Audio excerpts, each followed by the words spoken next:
Hey everybody, it's Andy. Welcome back to my weekly show where I help you build a career you love. Today we got a great one. We're going to talk about what you've never been taught about career growth, and specifically 3 steps you're missing to achieve your career goals. I hope you guys are warm. It's minus 25 where I am right now, and so I hope everybody's warm. The entire Chicagoland area is shut down, but we do not shut down on your career. We never would I let that happen. So great to have everybody. We're live right now. If you're here with me on a Thursday, get in the chat, say hello, let me know where you're from, let me know what you need, put some question marks in front of your question, or if you're watching this on the recording, dive into the comments and let me know what you need. We're going to be talking about, well, we're going to be trying to address some issues if you're feeling stuck in your career, you're just not sure what to do, or maybe you like your role, but you're not climbing the corporate ladder fast enough.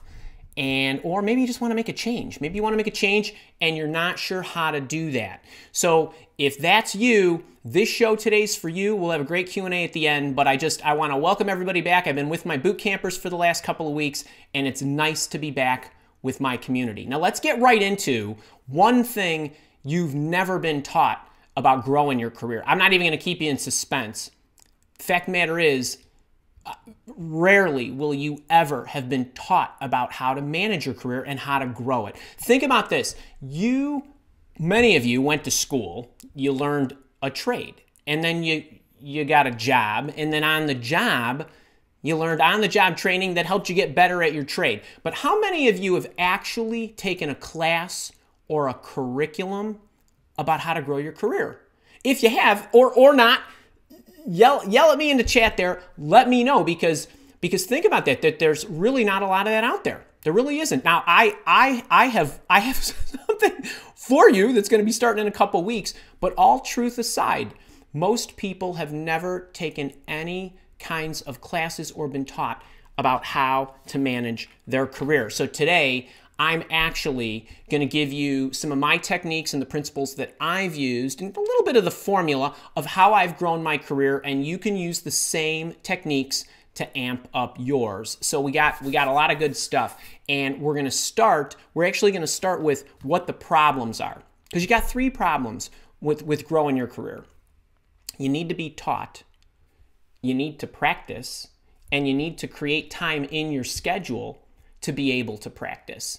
And let's think about this. The first one, there's really not many, if any, opportunities out there. There just isn't a lot of stuff out there that teaches you systematically how to grow your career. And even if you knew that, most people wouldn't take the time to practice it. And don't even get me started about the third one with scheduling.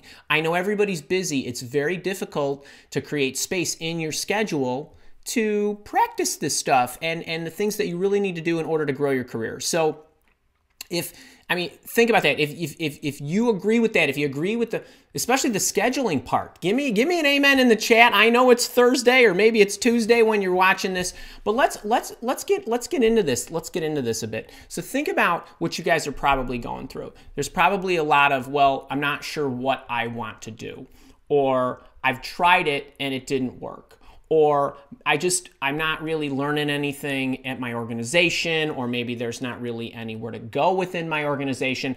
And I know a lot of this happens to us. I know a lot of you that are going through a transitional period in your life or in your career are thinking these things. But the fact of the matter, everybody, it is your career. Think about your career. You can outsource a lot of things in your life, but the one thing that you cannot outsource is your career. You've got to own it. You really got to own it. You might get some help along the way, but you really need to be the architect of your career. So I'm going to get into the 3 steps that I want you to focus on. And I tried to break things down into 3s today.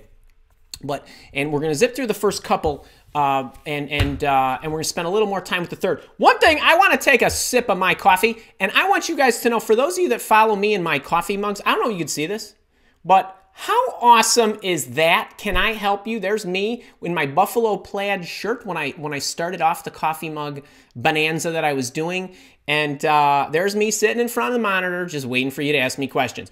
All right, but let's talk about those 3 steps. So the first thing you got to do is you got to decide. You got to decide what you want to be, where you want to go, how you want to get there, all that good stuff.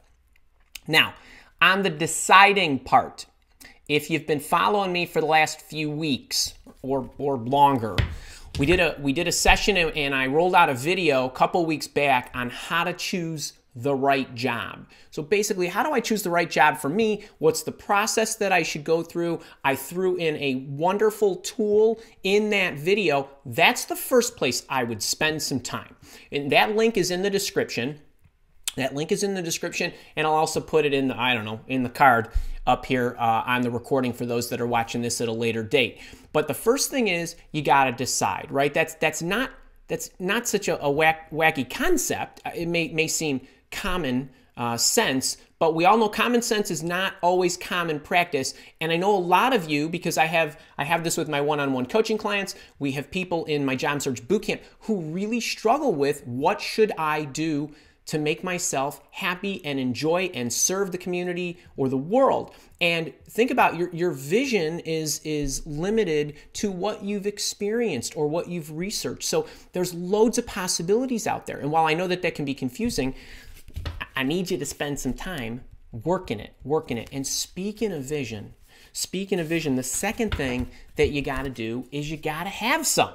You got to have some vision. Now, vision is super lofty. It's super, it's like a cloud of smoke for most people. It's just kind of all that malleable, and it doesn't really take a lot of shape and form. The reason most people screw up the vision part is because they're thinking too far out. They're thinking too far out. I don't want you to go thinking 5 years or 10 years. That's entirely too long for you to imagine what's going to happen in your life. If you narrow, I mean this in a good way, if you narrow your vision down to 1 year chunks, 3 year chunks, maybe just out a few years, and you focus on what's going to make me happy in the short and the midterm. And if you can get your mind wrapped around that level of visibility and that kind of vision, a lot of good things are going to happen. Number one, it's easier to see the shorter term. Number two, you'll be focused on things that are going to be making you happy and enjoy your career and your life at the moment. Those are front and center. You have more clarity on what those are. And if you focus on those and you're able to attain it, you're going to do better. And if you do better in the role, you're going to enjoy yourself more. Your attitude's going to be better. You're likely going to be much, much better at the job or the career or whatever it is that you're attempting. You're going to be happy. People are going to love being around you. Those opportunities are going to fall. So, I always talk about in 2003, when I was an information technology and management consultant and I was at the end of that career, I didn't realize in 2004 that my life was going to take a drastic change and I was going to become a recruiter. But I had a vision of what I wanted to do, and opening up a recruitment firm satisfied that vision, even though I had no clue that that's what it was going to look like. That's what I'm talking about. So it's very difficult for you to plan too far in advance. Huge mistake that people make. But this is where I want to spend most of the talk. On step number 3. So you decided what you wanted to be. You have a vision, okay, and the vision is starting to become a little bit more clear. I need you to work toward the vision. Now, the working toward the vision is the spot where most people get confused and they're not sure of the steps to take and how to take them and how to effectively navigate them. So we're going to run through. I'm going to give you a little tree here of different things that you can do. I got a few stories for you and some examples that we can walk through. So as you're working toward that vision, the first thing, now remember, you are focusing here on getting unstuck and growing your career at an accelerated pace. You might have a job. You might have a job you love. You might be gainfully employed. You might be looking for work. Makes no difference. Regardless of what you're doing and how embedded and entrenched you think you are into something, what I need you to do, step 1 is identify the capabilities that will make you great at what you want to do. Identify capabilities. I'm going to put some definition around this. So capabilities are, think about the skills that you attain as you do something specific. Those on-the-job trade skills. Let's call those skills. I know how to sell this product. I know how to manage this type of technical project. Those are hardcore skills that are very specific to what you're doing. Capabilities are more like your foundational layer. They are your abilities your traits, and variations thereof that will enable you to be awesome at that role, and it will transcend your company and your specific role. So let's talk specifically about what I mean. So talking about project managers and salespeople here for a second. If you're a project manager, it makes no difference if you are a real estate implementer managing commercial projects. It makes no difference if you are a technology project manager implementing an information technology solution. It makes no difference. All project managers, to be awesome at their craft, need to be organized. They need to know how to communicate with the key stakeholders or users of their system or users of their program or people that are going to be effective. So they have to have relationship building skills, communication skills. They have to be able to extract requirements and discuss what it is that you need. You have to be able to plan in an organized fashion the different staff. You probably have to manage them well. There's team leadership components. All of those examples that I just mentioned, every project manager needs that. These are the capabilities that you would identify if you're a salesperson. It's one thing to be able to have a script to sell your particular product or service. It's a whole nother thing to know influencing skills and leadership skills and communication skills and how to identify human pain points and how to connect the dots for somebody and walk them through scenarios and be organized with your follow-up and all that good stuff. Those are foundational traits that will transcend all salespeople. All salespeople. So getting great at those capabilities are going to be vital to you. So the first thing you have to do is identify them. So when you identify them, what are 3 or 4 ways that we can do that? Well, first thing I would suggest is talk to people who are currently doing the role. The reason I stress the word currently is because over time, things change. Things change. So, for example, I as a recruiter, when I recruited in 2004, I was on the phone a lot. There were phone skills that I was building. The recruiters today, they sit on the computer and they start stringing Google Boolean together to try to surface candidates. That's a technical skill that they need to build, or familiarity with the internet and how it works.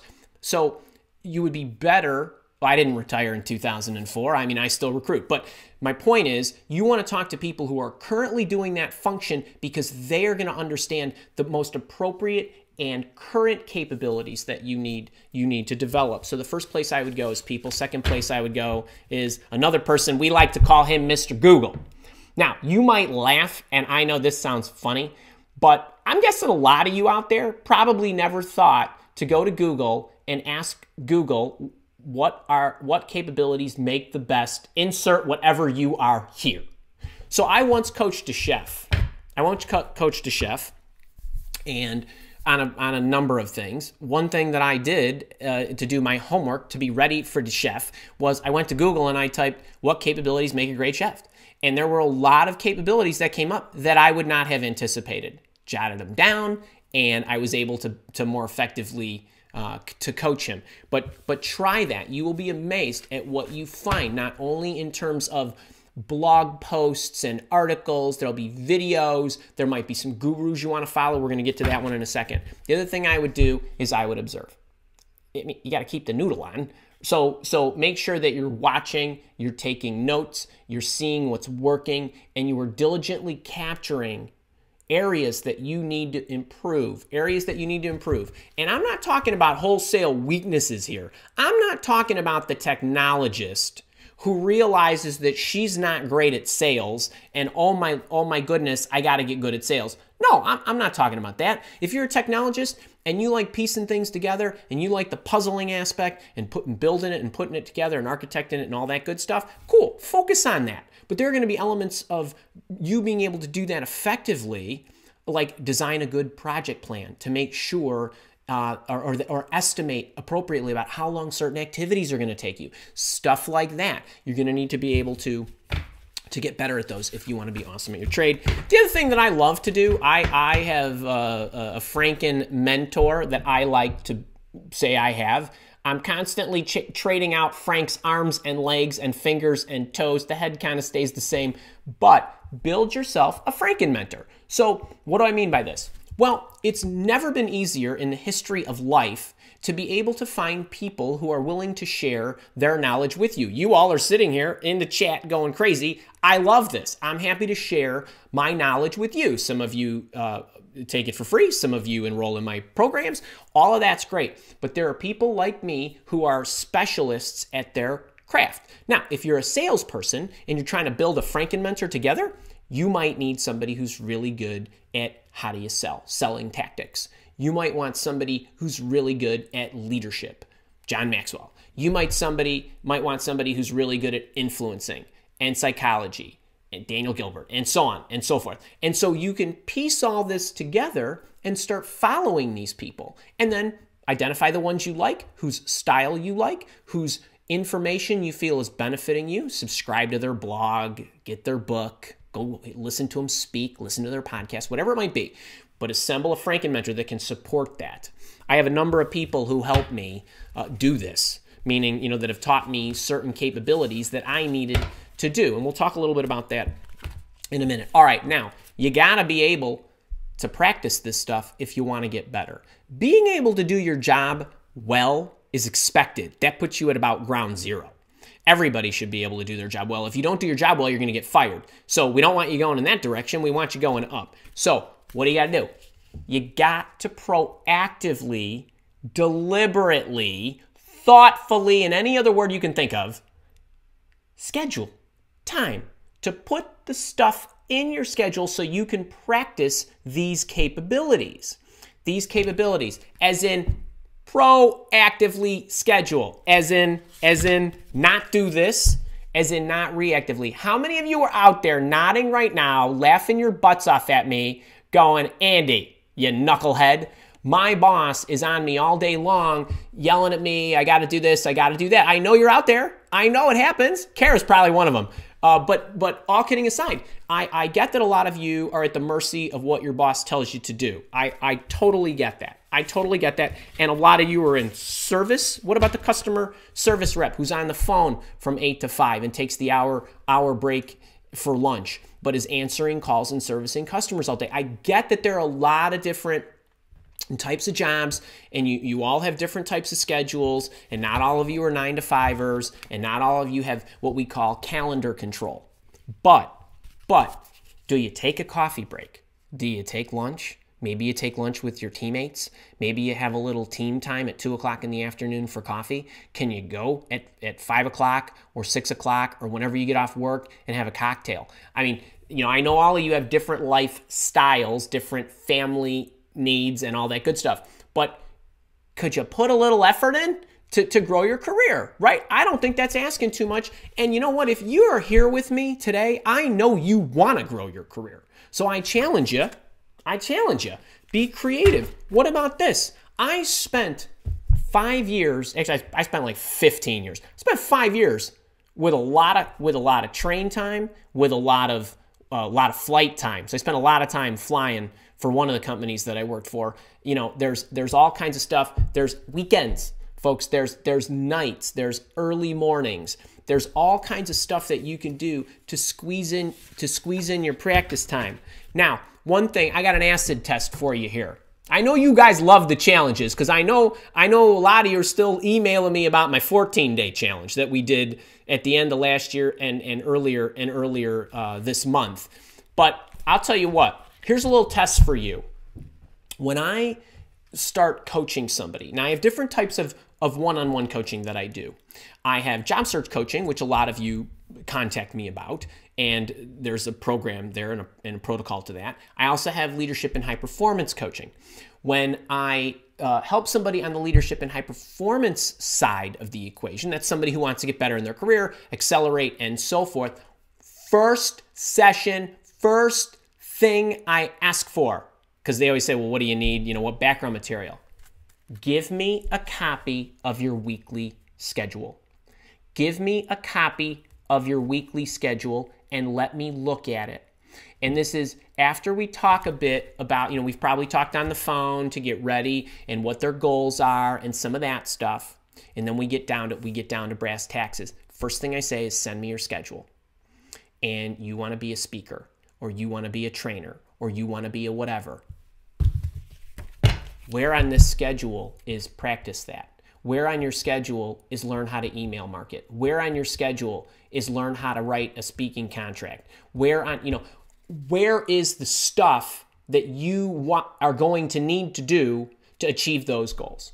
And then I get a lot of blank stares. Well, I'm really busy. Well, then why do you have those goals? How do you think you're going to achieve those goals? You got to create space for it. And by the way, you get 7 days in your week. So it's not Monday through Friday, right? It's Monday morning till Sunday night. So think about that. Look at your calendars. Is when we get off this session, think about your goals, then look at your calendar. Are there spots on the calendar where it says practice?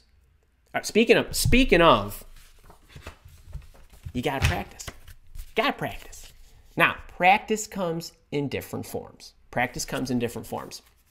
So there is the researching part and the education part and the learning part and the listening part and the watch the videos part and all that good stuff. So there's the learning part. Now, you got to identify what it is that you need to learn more about. That's why you identify the capabilities first. That's why you don't just start going and buying training.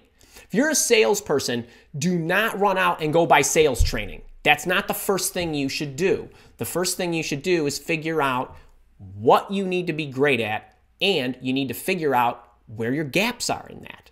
And then start supplementing in areas that are going to give you the highest ROI and the areas where you need to close the gaps. So first thing is identify the capabilities, but then you got to practice. And before you practice, I want you to learn what to practice. Now, the practice comes in different forms. There's kind of like the fake practice, or the practice makes permanent and perfect if you do it perfectly. So there's, are you, let's say the junior ad exec at an ad agency, and you're not quite senior enough to pitch that big client? Well, nobody, and I mean nobody, is stopping you from getting the deck and going in the bathroom or in some private office and standing in front of the mirror or your bedroom and pitch that sucker. And you know what? Grab your iPhone, or your Android, or whatever you have, your Samsung, and film yourself. How do you look? What's smooth? What isn't? Where do you need to tighten it up? Have you thought about the types of questions they're going to ask? How would you respond to those? And so on. Even rehearsing your reaction to the tough questions as you're going through the process is a skill that would make you awesome at that. Nothing is stopping you from doing that. True story, I was about 26, half my life ago, and I worked on a large information technology project. We were building a system for one of the large oil and gas companies. And there was a project manager, her name was Karen. I was a team leader of a large team on kind of the business side and requirements gathering and all this good stuff. And I had a counterpart. His name was Ed. He was the tech lead. So he had a big team. I had a big team. We reported to this project manager. And then she reported to the big boss, who was one of my mentors. And I went to him one day and I said, hey, Mike, that big estimating model that we use, the one Karen's got to fill out so that we can plan the next phase of the project and so on.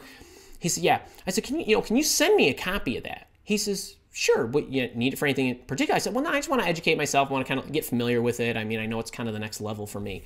So he gives it to me. I go over to Ed. I say, now Ed is from Detroit, staying in some luxurious hotel across the street from the big building we were working in. Time of his life, I'm sure.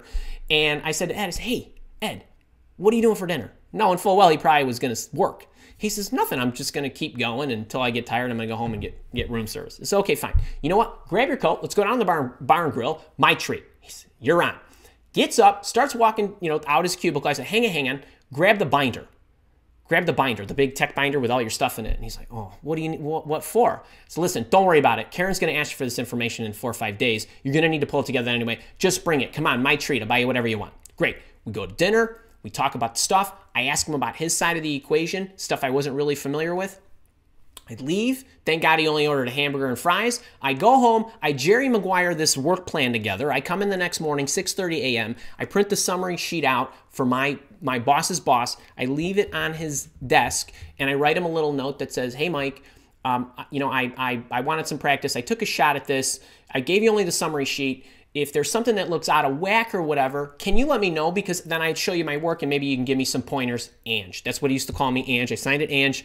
I go back to my desk. About an hour and a half later, he gets in. He comes over. He says, hey, this is great. How did you do this? I said, well, I stayed up all night. And because I wanted to put it together. And I wanted to practice. He says, no, I mean, how did you get all the tech stuff and all that other stuff that you probably didn't have a whole lot of insight? I said, well, I just bought at dinner, and he showed me all the stuff. I'm assuming it's the same thing Karen would have asked him to do. He says, okay, and he kind of nodded at me, and he went, and off he walked. I got that experience. What did it cost me? A hamburger and maybe a decent night's sleep, but when you're 26 years old, you can kind of get away with that stuff. That's the kind of stuff I'm talking about. And then if you want to move fast forward, for me to be able to communicate with you and to help you and to offer you this free stuff and to train you online, while I understood my trade as a trainer, what I did not know how to do was, I could communicate this to you face to face. I could communicate this to you on the phone. What I had to learn how to do was to communicate it to you through a camera, which is not a natural act. So somewhere on my calendar years back, it said, talk to the camera. It literally said, talk to the camera, because that's what I needed to do. And then you always have to think about progressive mastery. So I had to get comfortable looking at this, knowing that somebody was eventually going to be there. But I also need to be able to do that without losing my train of thought, or constantly looking at notes or stuff that's going on. And so you keep building on that, but it takes practice. And then I had to shoot videos, which weren't very good. I mean, the content was good, but the delivery might not have been great. So you got to keep practicing. This is the kind of stuff I'm talking about. If you don't decide what you want to be, and you don't have the vision, and you don't make the time to actually work toward that vision, you're never going to get there. And this is the thing that we don't take time to think about. What are the things that we actually need to work? And you could get feedback from your boss and your teammates and all that good stuff, but it's going to go well beyond them. It's going to go well beyond them. You are going to have to take ownership of your career, and you are going to have to look hard enough for this. So I hope that serves you. I hope that helps. I am going to go to the chat here in a minute. If you are loving this, click that little thumbs up button thing.